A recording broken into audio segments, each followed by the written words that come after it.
আমরা এখন আর্কটিকে আটকে পড়েছি আগামী 7 দিনের জন্য। টিকে থাকার জন্য আমাদের সাথে শুধুমাত্র এই পিঠের ব্যাগগুলোই আছে। ওকে ঠিক আছে। আমি তো গেলাম। ঠিক আছে, আমরা এখন প্রায় 2 ফুট বরফের উপরে আছি। তাড়াতাড়ি একটা শেল্টার বানাতে হবে, কারণ রাতে মারাত্মক ঠান্ডা পড়বে। এই আমরা যাচ্ছিটা কোথায়? আমার পিছনে এসো। আর ঠান্ডা তো সবে মাত্র শুরু হলো। সব ঝামেলা একসাথে, কিছুই ঠিকঠাক হচ্ছে না। তোমার তো হাইপোথার্মিয়া হয়ে যাবে। পায়ের আঙুলগুলো পার্পল কালার হয়ে যাচ্ছে। এখন আমাদের কোনো মিরাকল দরকার। আমাদের গত সার্ভাইভাল ভিডিওটা ফ্লপ হয়েছিল, তাই এবার আমি আর আমার 5 বন্ধু মিলে কামব্যাক করার চেষ্টা করছি। আমি প্রত্যেককে টেন্ট আনতে বারণ করেছিলাম, কারণ ও কি করছে? ওটা কি? এটাই হবে আমাদের থাকার জায়গা। বরফের ভিতরে থাকবো? হ্যাঁ, আজকে আমাদের দুটো অবজেক্ট, শেল্টার বানানো আর আগুন জ্বালানো। আরো ফিরে যাও গাইস, তুমি শুধু ইলেকশন দিচ্ছ। আমরা আরো কোল নিয়ে আসছি।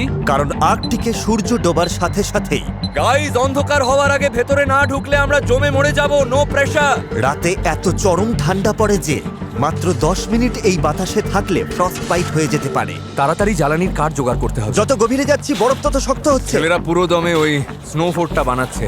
এই স্নো ফোর্টের মেইন পারপাস হলো আর্কটিক হাওয়া থেকে বাঁচা আর সবাই মিলে বডি ওয়ার্মথ শেয়ার করা। আরে ভাই, বাপ রে বাপ, আজ রাতে টেম্পারেচার 0-র নিচে নেমে যাবে। আমাদের এটা লাগবেই, না হলে ফ্রস্ট বাইটে আমাদের সব আঙুলগুলো হারাতে হবে। আমাদের আরো ফাস্ট কাজ করতে হবে।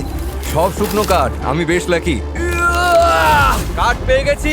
আরে দেখো, খেয়ে এসে গেছে। হেজ যেহেতু চলে এসেছে, দেখা যাক আমরা সবাই এই ফোর্টে ফিট হই কিনা। ভেতরটা একটু বেশি টাইট লাগছে। আজ রাতে ঘুমানোর জায়গা তো হলো। আর এটা বেশ আরামদায়ক। হ্যাঁ, যদি পা ছড়াতে না চাই তো। আমার জায়গা নেই। আর মাত্র 2 ঘন্টা সূর্যের আলো পাবো, আর এভাবে থাকলে একটু ঘুমোতে পারবো না। এই ডিভাদের কাছে এটা কমফোর্টেবল না মনে হলেও এটুকু শিওর যে আমরা মরবো না। আর এই ভিডিওর নাম্বার 1 প্রায়োরিটি হলো কেউ যেন না মরে। তাই রাত হবার আগেই এই ছোটখাটো শেল্টারটার সাইজ বড় করতে আর আগুন জ্বালাতে আমরা জান প্রাণ দিয়ে খাটতে লাগলাম। আজ রাতে আগুনটাই আমাদের বাঁচাবে। আমি এক্সাইটেড। এটা স্টার্ট করতেই হবে। ভাই, আমার মনে হয় না আজ রাতে আমরা এখানে সবাই জায়গা পাবো। আমাদের খুঁড়তে থাকতে হবে। ও, এই তো জ্বলছে। যাক, আমার গ্লাভস গুলো এবার গরম করতে পারবো। আগুন যখন জ্বলেই গেছে বুঝতেই পারছো এখন কি হবে। এটা ধরো।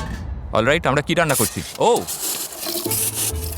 এটা কি করছো তুমি? এবার এটা আগুনে বসিয়ে দাও। ব্যাস, আমাদের খাওয়ার জল রেডি। এটা সেলিব্রেট করার মতো মোমেন্ট হলেও সূর্য কিন্তু ডুবে যাচ্ছে। ঘর বানানো শেষ। হ্যাঁ, ঠিক তাই। না ভাই, শেষের ধারে কাছে এখন না। বড় জোর 2 থেকে 3 জন আরামে থাকতে পারবে। ঠিক আছে, দেখা যাক জলটার টেস্ট কেমন। টেস্ট করে দেখো। ও, তোমরা হয়তো ভাবছো জলটা গরম, কিন্তু বারবার বরফ দেয় এটা খুব ঠান্ডা। ও, সাবধানে।